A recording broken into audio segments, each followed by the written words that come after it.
In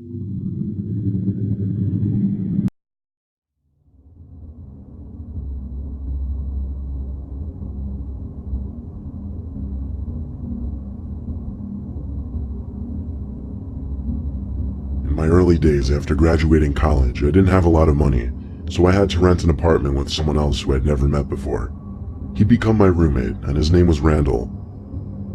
At first, he seemed easy enough to get along with. He didn't talk too much, but he had a heavy Spanish accent. The room I'd be getting was already furnished, and that was one of the appealing factors to this apartment. It had a twin-sized bed tucked in the corner, a nice-sized dresser, a closet, and a TV stand in another corner of the room. There were a bunch of stuffed animals sitting on the dresser though, which I found a bit odd. Most notably a big teddy bear facing the bed.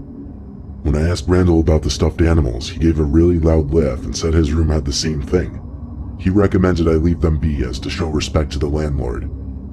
I didn't really talk to Randall much that first day other than that. I spent most of my time unpacking my clothes and supplies and setting up my TV. When I was laying in the bed watching TV that night, I thought I heard something. It was a very brief noise, but it was definitely audible, and it sounded like some kind of small electronic component. I chalked it up to being a house noise and continued my show. The next day, Randall wasn't home all day. I didn't know if or where he worked, but I just assumed he was at work. That night, when I was in my room watching TV, I heard the front door open, and Randall walked through the hall to his room before shutting the door. A little later, I was getting changed into my pajamas when I heard the same sound from the night before. This time without the TV noise in the background, so I heard it much clearer. It was definitely some kind of electronic device, but I didn't know what or where. It still didn't seem like a big deal, so I got into my bed and started reading my current book at the time, then went to sleep. The next day, I saw Randall when I came home after work, and he asked me what book I was reading.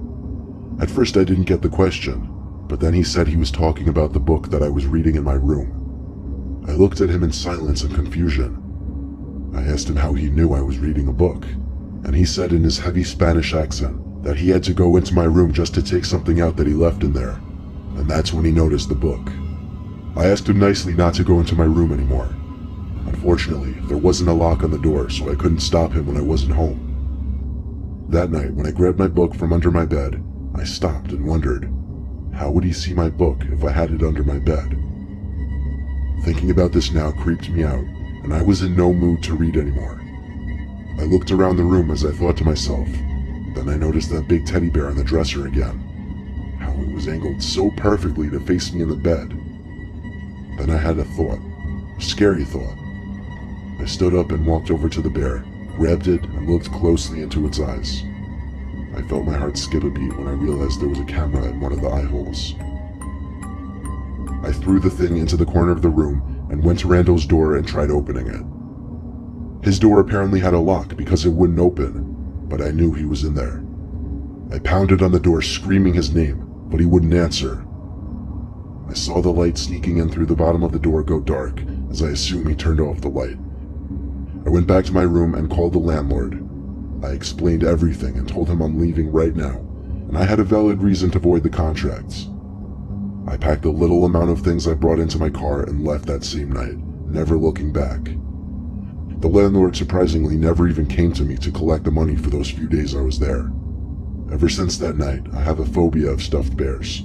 Like, I always have to turn them away so that they're not facing me.